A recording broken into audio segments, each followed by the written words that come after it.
Lecture 12775, Revenge. When a person feels the urge to carry out revenge, it means that this is their life mission. Regarding this, I can say that I have been a person who has thought about revenge more than anyone else. I am someone who has committed and experienced this the most. When I was a child and lived in an orphanage, and some older boys brutally beat me, I ended up in the Busan hospital, where I was in a coma for more than 20 days. Upon waking up from my coma, the first thing I did was clench my fists. The first thought that came to me was to slaughter everyone who had beaten me. Through this experience, my life completely changed. At that time, I was living only with the mindset of revenge. But it was through that experience that nature was able to guide me to live in a unique way, so I could grow up. In the end, I did not retaliate.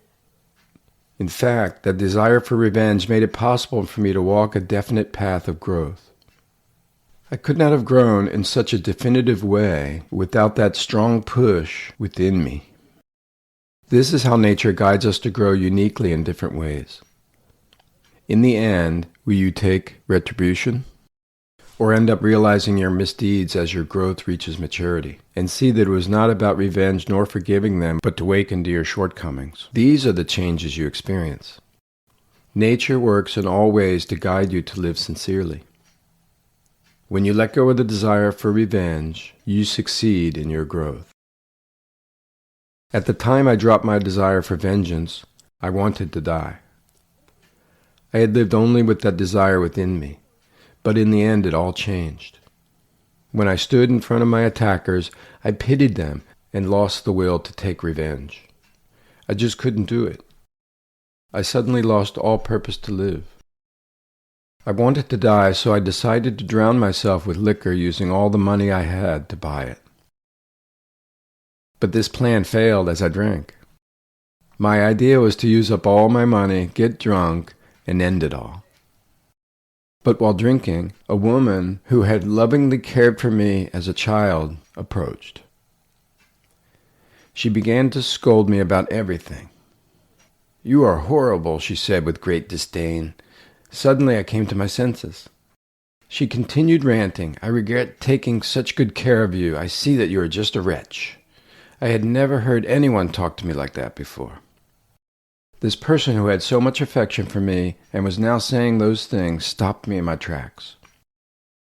She said, "If you have the guts to die, go on and live well with that courage." At that moment I came to my senses. It was then that I began my journey to find myself. Today, I stand before you as a Seuseungnim, but as a child I couldn't even read. Those who beat me as a child were my saviors that God sent me. Every single person I met in my life has been invaluable.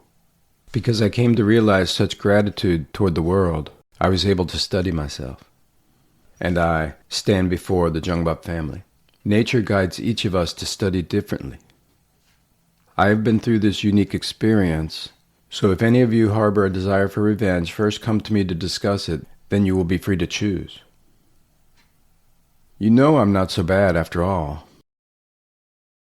I will dedicate my whole life to making the world a better place. Every person in the Jungbub family is precious to me, and I love you all. Even if someone turns their back on me and speaks ill of me, know that I will continue to love them. And if at any time they wish to return, I will welcome them with open arms. I live to benefit all of you, so if you wish to study together again, you may. I am a person who does not reject those who come and does not hold back those who leave. My life is to benefit every person in front of me. I will use all my energy for this purpose. You too can increase your life force if you are motivated by the quest for revenge. Then eventually you should let go of that desire. The moment you are able to love those who have hurt you, you will know that you have grown to the best of your ability. Enemies do not exist. For all of you, the enemy does not exist. Right now you may think someone is your enemy, but one day you reach gratitude and understand the meaning of that experience. This is the path to fulfill the earthly mission that grand nature endows you. Do not create enemies and do not hate anyone. Embrace every event with gratitude. This means receiving energy in return. Then you can also succeed in caring for the people responsible for those events. This is becoming a Hongik leader. Even if you have shortcomings, dedicate yourself fully to improve, then great hope will come. Let's try together.